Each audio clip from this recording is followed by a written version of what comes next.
2018년 5월 14일 미국 대법원이 역사적인 판결을 내립니다. 스포츠 베팅을 금지하던 연방법이 위헌이라는 것이었습니다. 이 판결이 나오자마자 한 회사의 주가가 하루 만에 30% 폭등했습니다. 바로 드래프트킹스입니다. 불과 몇 년 전만 해도 FBI 수사를 받으며 불법 도박 사이트로 몰렸던 이 회사가 이제는 ESPN과 파트너십을 맺고 NFL 공식 스폰서가 되었습니다. 오늘 제가 들려드릴 이야기는 두 명의 MIT 졸업생이 어떻게 미국의 도박 문화를 완전히 바꿔놓았는지, 그리고 왜 디즈니까지 이 회사를 탐냈는지에 대한 놀라운 이야기입니다. 2011년 보스턴의 한 술집에서 세 명의 젊은이가 맥주를 마시며 대화를 나누고 있었습니다. 제이슨 로빈스는 컬럼비아 MBA를 갓 졸업한 금융맨이었고, 매튜 칼리시와 폴 리버만은 MIT 출신 엔지니어였습니다. 이들은 모두 판타지 스포츠의 열성 팬이었는데 한 가지 불만이 있었습니다. 전통적인 판타지 스포츠는 한 시즌 내내 해야 했거든요. 3월에 시작해서 10월까지 7개월을 투자해야 결과를 알 수 있었습니다. 왜 판타지 스포츠를 하루 만에 끝낼 수 없을까? 로빈스가 던진 이 질문이 모든 것의 시작이었습니다. 칼리시가 바로 반응했습니다. 기술적으로는 가능해. 매일 새로운 리그를 만들고 그날 경기 결과로 승부를 가리면 되니까. 리버만이 덧붙였습니다. 사람들이 돈을 걸 수 있게 하면 더 재미있겠지? 여기서 잠깐 판타지 스포츠가 뭔지 모르시는 분들을 위해 설명드리겠습니다. 판타지 스포츠는 실제 선수들의 경기 성적을 바탕으로 가상의 팀을 만들어 경쟁하는 게임입니다. 예를 들어 NBA 판타지를 한다면 르브론 제임스, 스테판 커리 등 실제 선수들을 선택해서 나만의 팀을 만듭니다. 그리고 이 선수들이 실제 경기에서 얻은 득점, 리바운드, 어시스트를 합산해서 다른 사람의 팀과 겨루는 거죠. 전통적인 판타지 스포츠는 1960년대부터 있었습니다. 하지만 인터넷이 등장하면서 온라인으로 즐기게 됐고 2000년대에는 ESPN과 야후가 거대한 플랫폼을 운영했습니다. 문제는 너무 길다는 거였죠. 농구 시즌 전체, 야구 시즌 전체를 투자해야 했습니다. 중간에 흥미를 잃어도 끝까지 해야 했고 새로운 사람이 중간에 참여하기도 어려웠습니다. 드래프트킹스의 아이디어는 단순했습니다. 매일 새로운 게임을 시작하는 것입니다. 오늘 NBA 경기가 10개 있다면 그 10개 경기에 출전하는 선수들로만 팀을 구성하고 오늘 밤 경기가 끝나면 바로 결과가 나오는 방식이었죠. DAI라이 팬터시 스포츠, 줄여서 DFS라고 불렸습니다. 2012년 4월 드래프트킹스가 공식 출범했습니다. 초기 자본금은 각자 모은 돈을 합쳐 겨우 30만 달러였습니다. 사무실은 로빈스의 아파트 거실이었고 직원은 창업자 3명이 전부였습니다. 첫날 가입자는 12명이었는데 그중 8명이 친구와 가족이었다고 합니다. 하지만 그들에게는 비밀 무기가 있었습니다. 바로 보장 프라이즈 풀이었습니다. 기존 판타지 스포츠는 참가비를 모아서 상금을 만들었는데 참가자가 적으면 상금도 적었죠. 드래프트킹스는 달랐습니다. 참가자가 1명이든 1000명이든 미리 정한 상금을 보장했습니다. 예를 들어 100만 달러 토너먼트를 열면 참가자가 적어서 회사가 손해를 보더라도 100만 달러를 지급했던 겁니다. 이 전략은 초기엔 미친 짓이었습니다. 2012년 한 해 동안 드래프트킹스는 200만 달러를 손해봤습니다. 하지만 효과는 확실했습니다. 거액의 상금을 보고 사람들이 몰려들기 시작한 거죠. 5달러로 100만 달러를 딸 수 있다는 마케팅은 복권보다 훨씬 매력적이었습니다. 왜냐하면 운이 아니라 실력으로 딸 수 있다고 믿었거든요. 2013년 드래프트킹스는 첫 번째 대규모 투자를 유치합니다. 보스턴의 벤처 캐피털 아틀라스 벤처스가 700만 달러를 투자한 겁니다. 이 돈으로 그들이 한 첫 번째 일은 TV 광고였습니다. 당시 스타트업이 TV 광고를 한다는 건 상상하기 어려운 일이었습니다. 하지만 로빈스는 스포츠 팬들이 TV를 본다는 걸 알았고 ESPN에 광고를 집중했습니다. 경쟁자도 있었습니다. 팬듀얼이라는 회사가 드래프트킹스보다 1년 먼저 시작했고 규모도 더 컸습니다. 두 회사는 치열하게 경쟁했습니다. 2014년 양사의 마케팅 전쟁은 극에 달했습니다. NFL 시즌 동안 두 회사가 쓴 광고비만 5억 달러가 넘었습니다. 한 통계에 따르면 NFL 경기 중계 중 90초마다 드래프트 킹스나 팬듀얼 광고가 나왔다고 합니다. 이 광고 폭탄은 효과가 있었습니다. 2015년 드래프트 킹스의 가입자는 500만 명을 돌파했고 연간 거래액은 10억 달러를 넘어섰습니다. 벤처 캐피털들이 줄을 서서 투자했습니다. 폭스 스포츠가 2억 5천만 달러를 투자했고 MLB, NHL, MLS 등 메이저 스포츠 리그들도 투자자로 참여했습니다. 기업 가치는 20억 달러로 평가받았습니다. 그런데 2015년 10월 모든 것이 하루아침에 무너질 뻔한 사건이 일어났습니다. 드래프트 킹스의 한 직원이 팬듀얼에서 35만 달러를 딴 것이 밝혀진 겁니다. 이 직원은 드래프트 킹스에서 어떤 선수가 많이 선택되는지 내부 정보를 알 수 있는 위치에 있었고 이 정보를 이용해 경쟁사에서 돈을 딴 거였죠. 내부자 거래 스캔들이 터진 겁니다. 언론은 드래프트 킹스와 팬듀얼을 맹폭격했습니다. 합법을 가장한 도박, 일반인을 등쳐먹는 사기 같은 헤드라인이 연일 나왔습니다. 실제로 데이터를 보면 상금의 91%를 상위 1.3% 유저가 가져가고 있었습니다. 프로갬블러들이 일반인들의 돈을 빨아먹는 구조였던 거죠. 정치권도 움직였습니다. 뉴욕주 검찰총장은 드래프트 킹스와 팬듀얼을 불법 도박으로 규정하고 영업 정지 명령을 내렸습니다. 네바다주는 DFS를 도박으로 분류해 라이선스 없이는 운영할 수 없게 했습니다. FBI도 수사에 착수했습니다. 주가는 반토막이 났고 직원들은 회사를 떠나기 시작했습니다. 2016년 생존을 위해 드래프트 킹스와 팬듀얼은 합병을 추진합니다. 적과의 동침이었지만 살아남기 위해서는 어쩔 수 없었죠. 하지만 2017년 연방거래위원회가 독점 우려로 합병을 불허했습니다. 두 회사가 DFS 시장의 95%를 차지하고 있었거든요. 절체절명의 위기였습니다. 그런데 2018년 5월 14일 기적이 일어났습니다. 미국 대법원이 PASPA, 즉 프로 및 아마추어 스포츠 보호법을 위헌으로 판결한 겁니다. 이 법은 1992년 제정돼 네바다를 제외한 모든 주에서 스포츠 베팅을 금지했었습니다.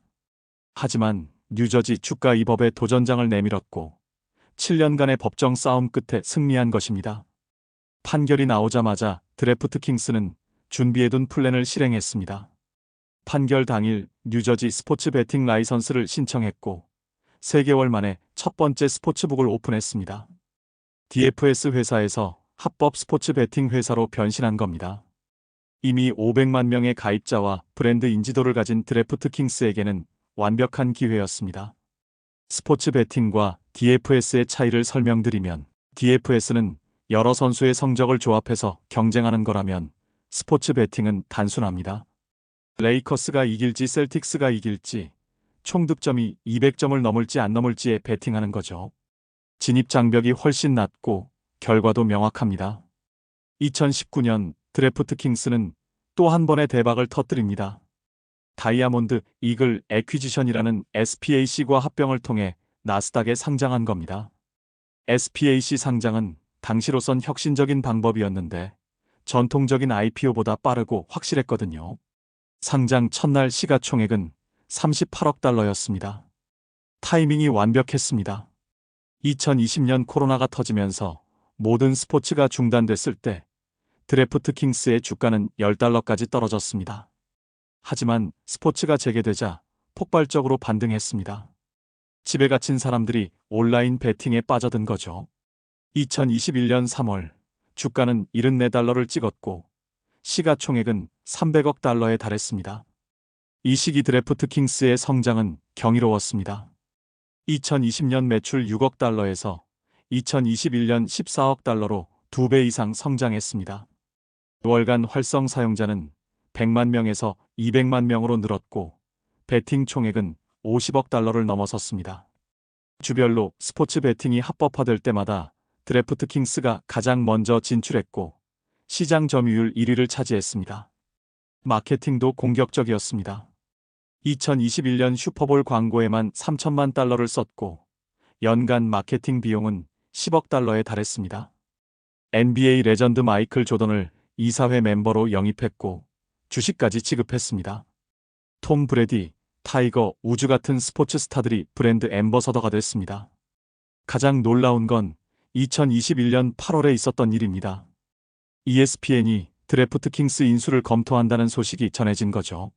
정확히는 ESPN의 모회사 디즈니가 220억 달러에 드래프트 킹스를 인수하려 했다는 겁니다. 디즈니가 도박회사를 산다니, 미키마우스와 스포츠 베팅이 만난다니 상상하기 어려운 일이었습니다. 결국 디즈니 이사회의 반대로 무산됐지만 드래프트 킹스의 위상을 보여주는 사건이었죠. 2022년부터 상황이 바뀌기 시작했습니다. 첫째, 경쟁이 치열해졌습니다. 팬듀얼은 물론 배샘GM, 시저스, 바스툴 스포츠북 등 거대 카지노 기업들이 온라인 베팅에 뛰어들었습니다. 각 회사가 신규 가입자를 유치하기 위해 미친 듯이 프로모션을 했습니다. 가입하면 $1,000 무료 베팅, 첫 베팅 손실 100% 보상 같은 출혈 경쟁이 벌어진 거죠. 둘째, 규제가 강화됐습니다. 뉴욕주는 스포츠 베팅 세금을 51%로 책정했습니다. 수익의 절반을 세금으로 내야 하는 겁니다. 다른 주들도 세율을 올리기 시작했고 광고 규제도 강화했습니다. 책임 도박 메시지를 의무화하고 미성년자 보호 조치를 강화했습니다. 셋째, 수익성 압박이 심해졌습니다. 드래프트 킹스는 2022년에도 13억 달러 손실을 기록했습니다. 매출은 22억 달러로 성장했지만 마케팅 비용만 12억 달러였습니다. 고객 획득 비용이 500달러가 넘었는데 고객 생애 가치는 그에 못 미쳤죠. 성장을 위해 돈을 태우고 있었던 겁니다. 주가는 곤두박질 쳤습니다. 2022년 한 해 동안 드래프트 킹스 주가는 75% 하락했습니다. 74달러에서 10달러까지 떨어진 거죠. 시가총액은 300억 달러에서 40억 달러로 쪼그라들었습니다. 월스트리트는 드래프트 킹스가 영원히 적자일 거라고 평가했습니다. 하지만 로빈스 CEO는 포기하지 않았습니다. 2023년부터 수익성 전환 전략을 발표했습니다. 마케팅 비용을 30% 줄이고 비효율적인 프로모션을 중단했습니다. 대신 기존 고객의 충성도를 높이는 데 집중했죠. VIP 프로그램을 강화하고 개인화된 베팅 추천을 제공했습니다. 기술 혁신도 계속됐습니다. 라이브 베팅, 즉 경기 중간에도 베팅할 수 있는 기능을 강화했습니다. AI를 활용해 각 사용자에게 맞춤형 배당률을 제시했고 마이크로 베팅이라는 새로운 상품도 출시했습니다. 다음 플레이가 터치다운일지, 다음 타자가 홈런을 칠지 같은 세세한 것까지 베팅할 수 있게 한 거죠. 가장 중요한 변화는 아이게이밍, 즉 온라인 카지노였습니다. 스포츠 베팅과 달리 온라인 카지노는 시즌에 관계없이 24시간 운영됩니다. 블랙잭, 포커, 슬롯 머신을 온라인으로 즐기는 거죠. 마진도 스포츠 베팅보다 높습니다. 드래프트 킹스는 아이게이밍이 합법화된 모든 주에 진출했고 이미 스포츠 베팅 수익의 30%가 아이게이밍에서 나오고 있습니다. 2024년 현재 드래프트 킹스의 상황은 많이 개선됐습니다. 매출은 40억 달러를 향해 가고 있고 드디어 조정 EBITDA 기준 흑자를 달성했습니다. 월간 활성 사용자는 300만 명을 넘어섰고 미국 온라인 스포츠 베팅 시장 점유율 35%로 1위를 유지하고 있습니다. 주가도 $30 선까지 회복했습니다. 투자 관점에서 드래프트 킹스를 어떻게 봐야 할까요? 강점은 명확합니다. 첫째, 미국 스포츠 베팅 시장은 아직 초기입니다. 현재 35개 주에서 합법화됐지만 캘리포니아, 텍사스, 플로리다 같은 거대 시장이 아직 열리지 않았습니다. 이 세 주만 열려도 시장 규모가 2배가 됩니다. 둘째, 브랜드 파워입니다. 드래프트 킹스는 스포츠 베팅의 대명사가 됐습니다. 셋째, 기술력입니다. 실시간 베팅, AI 추천, 개인화 경험에서 경쟁사를 압도합니다. 약점도 있습니다. 첫째, 규제 리스크입니다. 도박 중독 문제가 사회 이슈가 되면 규제가 강화될 수 있습니다. 둘째, 높은 세금입니다. 주마다 다르지만 평균 세율이 30%가 넘습니다. 셋째, 치열한 경쟁입니다. 거대 카지노 기업들과 무한 경쟁을 해야 합니다. 미래 전망은 어떨까요? 낙관적으로 보면 미국 스포츠 베팅 시장은 2030년까지 연간 500억 달러 규모로 성장할 것으로 예상됩니다. 현재의 5배입니다. 또한 젊은 세대일수록 스포츠 베팅에 거부감이 없습니다. 지세대의 40%가 스포츠 베팅을 해본 경험이 있다고 합니다. 드래프트킹스가 이 시장을 계속 주도한다면 기업 가치는 지금보다 훨씬 커질 수 있습니다. 비관적으로 보면 도박 중독이 사회 문제가 되면서 규제가 강화될 수 있습니다. 이미 영국은 온라인 도박 광고를 엄격히 제한하고 있고 베팅 한도도 정했습니다. 미국도 비슷한 길을 갈 수 있습니다. 또한 경기 침체가 오면 도박은 가장 먼저 줄어드는 지출입니다.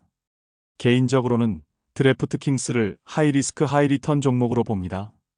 도박 산업 자체에 대한 윤리적 고민도 필요하고 규제 리스크도 큽니다. 하지만 미국의 스포츠 베팅 합법화는 되돌릴 수 없는 트렌드이고 드래프트킹스는 이 시장의 선두주자입니다. 포트폴리오의 5% 이하로 제한한다면 관심을 가져볼 만한 종목이라고 생각합니다. 드래프트킹스의 이야기에서 우리가 배울 점은 무엇일까요? 첫째, 규제 변화가 만드는 기회입니다. 불법이었던 것이 합법이 되면서 수백억 달러 시장이 열렸습니다. 둘째, 타이밍의 중요성입니다. DFS로 시작해서 브랜드를 구축하고 스포츠 베팅이 합법화되자마자 뛰어든 전략이 주요했습니다. 셋째, 생존의 중요성입니다. FBI 수사, 영업 정지, 합병, 무산 등 수많은 위기를 넘기고 살아남았기에 오늘의 드래프트킹스가 있는 겁니다. 제이슨 로빈스의 리더십도 인상적입니다.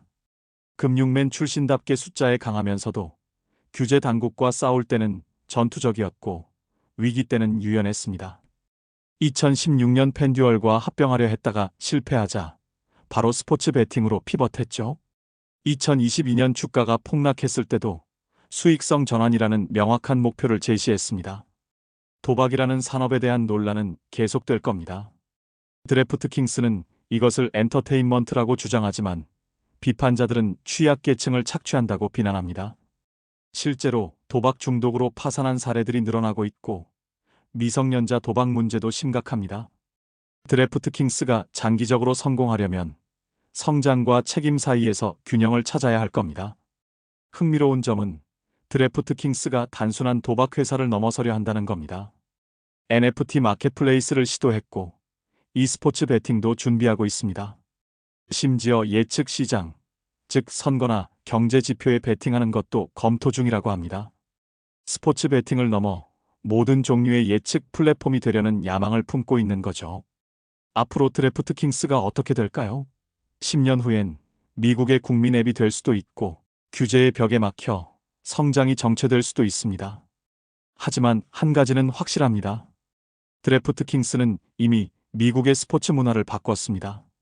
경기를 보는 것만으로도 재미있었던 스포츠에 베팅이라는 새로운 차원을 더한 겁니다. 그것이 좋은 변화인지 나쁜 변화인지는 역사가 판단할 일입니다.